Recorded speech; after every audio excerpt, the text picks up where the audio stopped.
Hay que leer, y hay que leer buenas historias, y hay que leer novela histórica. Fíjense lo que hoy recomendamos.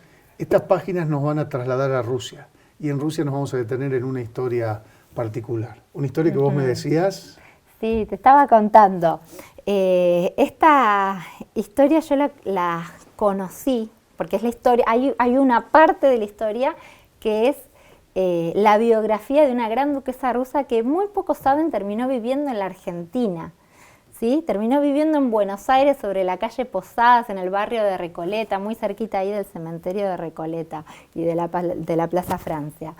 Y la gente no sabe que esta señora vivió sus últimos años acá. No murió acá porque justo de casualidad estaba de viaje en Alemania cuando muere, pero en realidad residía en la Argentina. Hasta la década del 50, cuando ella muere, residió en Argentina.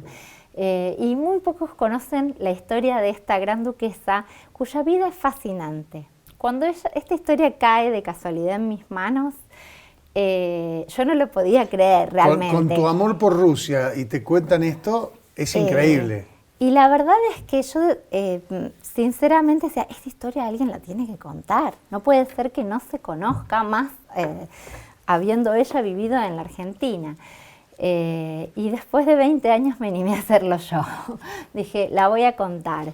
Y cuando me puse a escribir la historia dije, no quiero que sea solo la historia de la emigración de esta gran duquesa a la Argentina, sino también quiero que sea la historia de todos los inmigrantes rusos que llegaron a principios de siglo con sus ideales, con esta voluntad de encontrar un mundo con mejores oportunidades para vivir, inmigrantes que se instalaron en buena parte en Buenos Aires, que trabajaron como mano de obra obrera. Es decir, quería también que fuera esa historia, porque también es una historia similar a la de mis propios abuelos, que también llegaron siendo inmigrantes, y que también trabajaron en una fábrica, en el caso de mis abuelos en una curtiembre. Entonces esa historia se me volvía como muy personal también. Así que esta es la combinación de dos historias muy disímiles, de dos mujeres muy distintas, de dos mujeres que vienen con orígenes muy diferentes, de generaciones distintas también, porque la gran duquesa cuando llega a la Argentina ya tiene unos 50 años y la jovencita que la va a acompañar tiene tan solo 17, está en el principio de la vida, y de mujeres con ideales muy distintos. Una de ellas viene de una familia comunista revolucionaria, ¿no? Su padre había sido un revolucionario de la época de 1905 en Rusia, y la otra es una gran duquesa, miembro de la dinastía Romanov, nada menos que la prima hermana del último zar, ¿sí?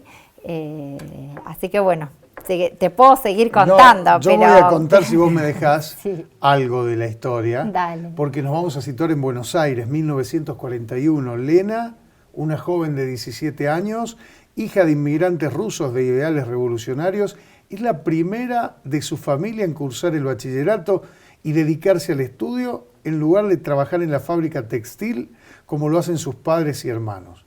Como estudiante del último año en el Liceo para Señoritas, es empleada como secretaria por una señora rusa cuya identidad al principio desconoce, pero que pronto descubre quién es esta mujer.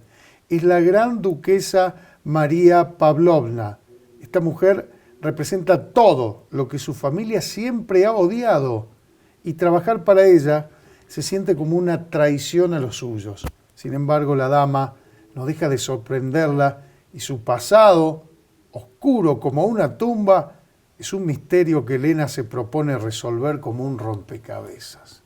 Esto dan ganas de irse ya a leerlo el libro. Y ese pasado de esta gran duquesa, yo te digo que es fascinante, y en esta línea argumental, que es la vida biográfica de esta gran duquesa, traté de respetar a rajatabla cada dato histórico que iba encontrando.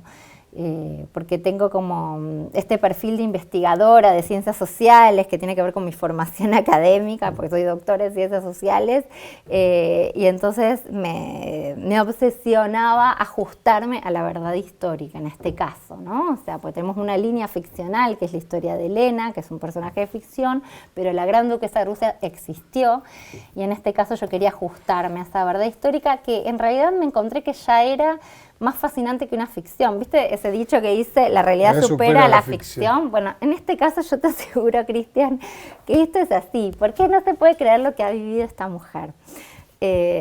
Imagínate, nace en el medio del esplendor imperial de la Rusia zarista, en el medio de la familia Romanov.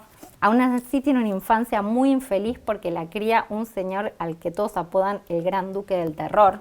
Ya con ese nombre te dice todo. Lo obligan a casarse y a irse a Suecia para casarse con un príncipe sueco con el cual es tan infeliz que ella decide escapar en una época donde dejar un marido era una especie de suicidio social para una mujer de su clase social. Y aún así lo hace y urde todo un plan para escapar de su marido. Esta señora no solo dejó un marido, sino que abandonó dos. Ahora, entre paréntesis, eso te iba a decir, visionario en el sentido de pelear por sus propios derechos. Ahora es más fácil. Ahora es más fácil, pero en aquel momento no. Y aún así lo hizo, incluso abandonando un hijo, dejando atrás un hijo, algo muy duro.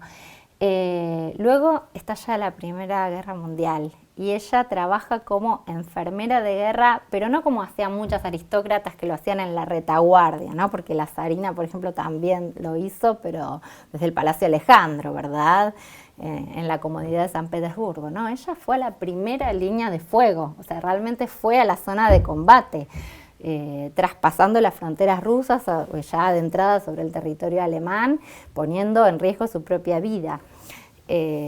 Luego viene la Revolución Rusa y ella se convierte en enemiga en su propia tierra. Había combatido con soldados rasos y conocido lo que era el pueblo ruso, y ahora todo ese pueblo ruso se le vuelve en contra porque ella lleva el apellido Romanov, ¿verdad? Y tiene que escapar en una fuga que te digo que es cinematográfica, atravesando todo el territorio ruso sin papeles, para escapar de los bolcheviques. Te voy a preguntar en el próximo bloque, ¿cómo se investiga todo eso? Decime en 2 palabras, bien breve, ¿quién es Lena? ¿En quién te inspiraste? ¿En alguien? ¿Se puede contar si no? Mucho. ¿Será tu abuela? Mira, muchos me preguntan lo mismo, es mi abuela, es mi mamá. Y yo te voy a decir, Cristian, que... Podés no declarar en contra de sí mismo, como dicen decimos los abogados. Lena tiene un poco de cada una de las mujeres de mi familia.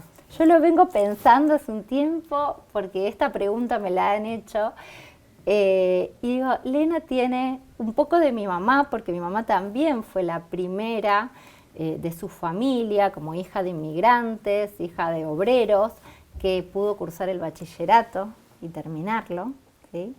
Tiene un poco de mí, porque Elena es una apasionada por la lectura y ella quiere hacer otra cosa, no quiere seguir el camino de su familia, no quiere ser una obrera, a pesar de que no desprecia el trabajo de sus padres y de su abuelo y de sus hermanos, pero ella quiere hacer otra cosa, un trabajo más intelectual, le gusta la mecanografía, le gusta escribir, tiene desde luego una tendencia hacia el periodismo, así que eso creo que lo tomo de mí.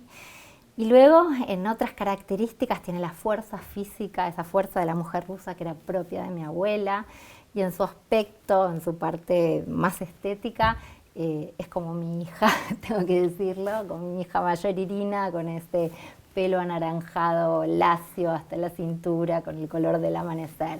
O sea, la verdad que tiene un poquito de cada una de las mujeres de mi familia. Qué lindo hacer este programa porque los medios de comunicación y los libros te permiten viajar, volar. Hoy estamos en Rusia, conociendo a una mujer que la estoy conociendo ahora, admirable. Ya venimos.